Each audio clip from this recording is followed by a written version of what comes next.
Hi, this is Brian Forster, and this is the last part of a 9-part series about our explorations of ancient sites in Mexico in February of 2019. Today we are at Chichen Itza, and we're going to see the ancient site if we can get through all of these vendors. There are hundreds of them, if not thousands, selling actually quite fascinating things. Now here you see the classic building called the Castillo, or El Castillo, which is a pyramidal structure located at Chichen Itza. But the site is actually very vast, and a high percentage has still not been excavated. So the Mayan name Chichen Itza means at the mouth of the well of the Itza.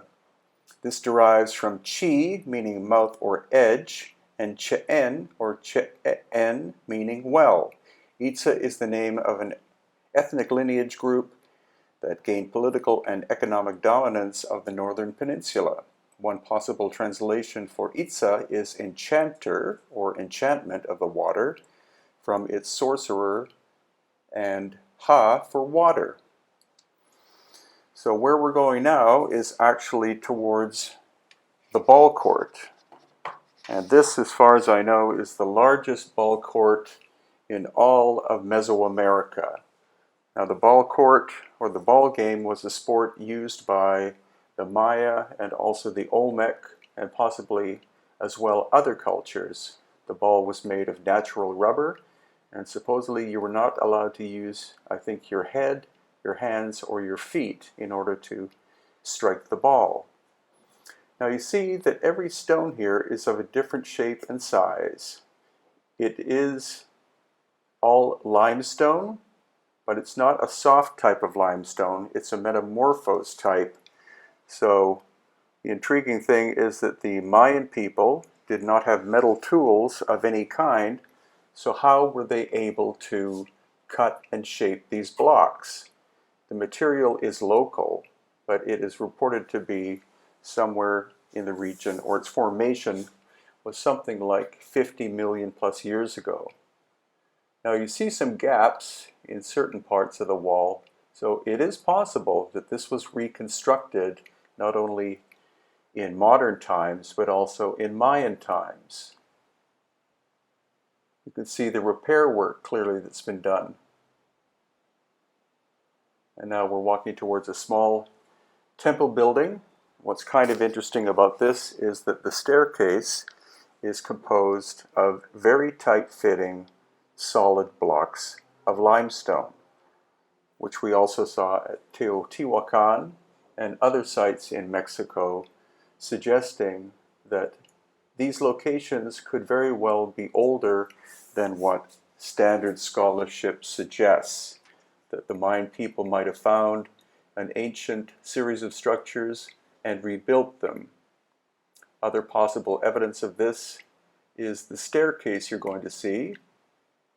It's been repaired, but each one of these is a very massive solid block of metamorphosed limestone. Then we have these serpent heads of the figure of Kukulkan, who was the feathered serpent deity, and then this chakmul, which was used for sacrifice. Quite possibly not human sacrifice, but more likely fruit and other things were given to the gods rather than this overplay done about human sacrifice being done all the time by the Maya. So now we're walking back towards El Castillo, and you can see intriguingly that there's a door which is blocked off. Now, a couple of decades ago, I was allowed to go inside of this, but now it's locked and no entrance is allowed. But it shows that the El Castillo pyramid is to some degree hollow, and there's a smaller pyramid inside of it. Once again, we're looking at another staircase of large solid blocks, and also the orientation of that little building is about 23 degrees off of north, south, east, and west, whereas most of the other structures are perfectly aligned, or almost perfectly aligned, north, south, east, and west.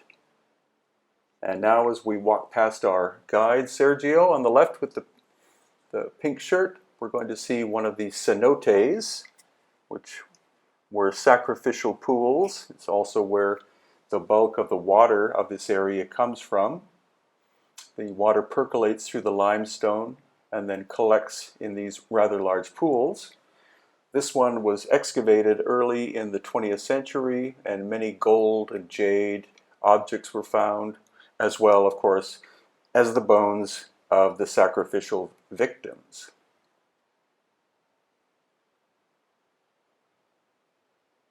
And finally, if you walk far enough, you're able to see this rather unique building, which was an astronomical observatory.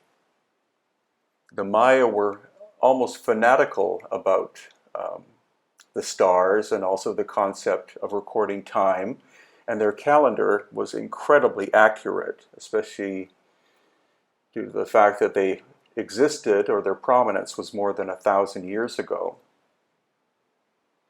So, a relatively short video about Chichen Itza.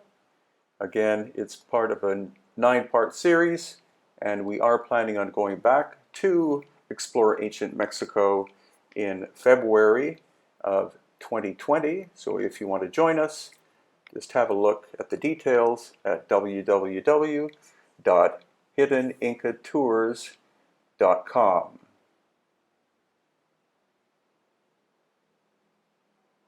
And if you want to learn more about ancient Mexico, or at least my view of it, this is my book available at Amazon.com.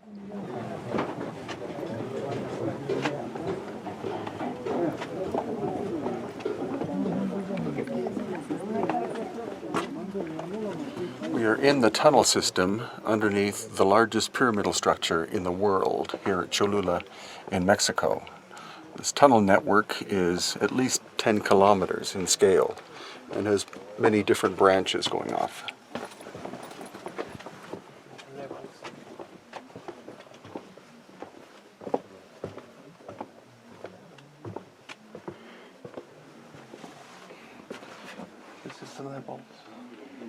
So this is the actual base of the pyramid itself. Yeah. As we were here underground. So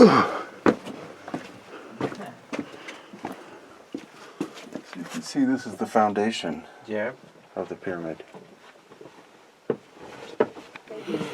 So actually this tunnel system is not ancient, it's relatively modern, but it was a way to dig underneath this massive pyramidal structure and expose where the actual original foundation is, because there are actually 2 pyramids on top, built on top of the original one, stacked. For example, here's a scale model of the primary pyramid. The footprint of this one and the volume is greater than the Great Pyramid in Egypt. The Great Pyramid in Egypt, which is about 500 feet tall and has a footprint of 13 acres, is 2.5 million cubic feet in volume. And this one is about 4 million cubic feet in volume. So that's why they refer to it as the largest pyramidal structure in the world. But it's not, by definition, a true pyramid. Now, strictly speaking, the term pyramid refers only to the ones in Egypt. So-called pyramids have been found all over the world, but the word we have, pyramid, comes from the Greek, which is pyromedos, which means the fire in the middle, or the fire within. And that is because the Egyptian pyramids were power plants.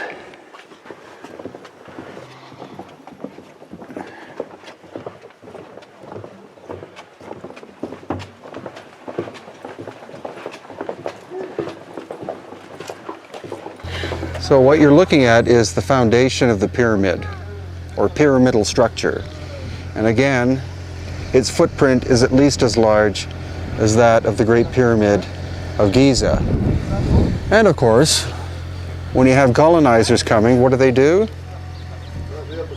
they built a church right on top of an ancient sacred structure. Now, one reason why a church is built on top of an older sacred structure, and this has happened all over the world, in Europe, etc., is because it's a way of psychologically taking over the people that you are conquering. If you take their sacred site and you put your sacred site, such as a church, on top of it, the people still want to come to the ancient site, and that's how you introduce them to the new belief system. The same in Cusco, Peru, the Inca capital. The Coricancha was the sacred structure. It was the navel of their world. So, as soon as the Spanish arrived, they tore down the Temple of the Sun and built their church on top of it. Conquering people psychologically is a lot more efficient than conquering them with brutal physical force.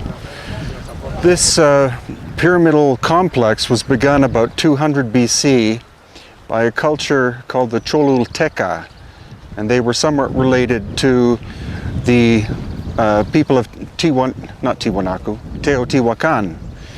And so Hernando Cortés, who was the infamous Spanish conqueror of this area, when he came to this place, he had the 5,000 people of this town area complex, the native people, all assembled together. He told them that he was going to have a great celebration for them, but instead what happened is that he brought a neighboring tribal native people in who were great warriors, and the 5,000 people of the Cholulteca who were here were all slaughtered in one night. And to prove his so-called superiority, he then had this church placed on top of the pyramidal structure to show his power and dominance over the people. This is the second level of the pyramid, and this was where the great high priest would stand and make his oration. But the design of this, which is an aspect similar to Teotihuacan near Mexico City, the angles and the composition made this an incredible acoustic environment. So originally there were three great vertical stones here, there, and there. And so because of the design and possibly these depressions here, the acoustics were incredible, and the voice of the high priest would be amplified greatly. So the architects of Teotihuacan, and if you haven't heard of that before, it is a massive ceremonial city outside of present-day Mexico City, dating from at least 700 BC, if not earlier. And it was built by supposedly the Toltec people. And its whole composition is based on acoustics. So they came here about 200 BC, and they taught the local people, engineers and architects, how to build in this style in order to achieve the incredible acoustic nature, which, even though this place is, of course, in ruin, it still has that characteristic to this very day.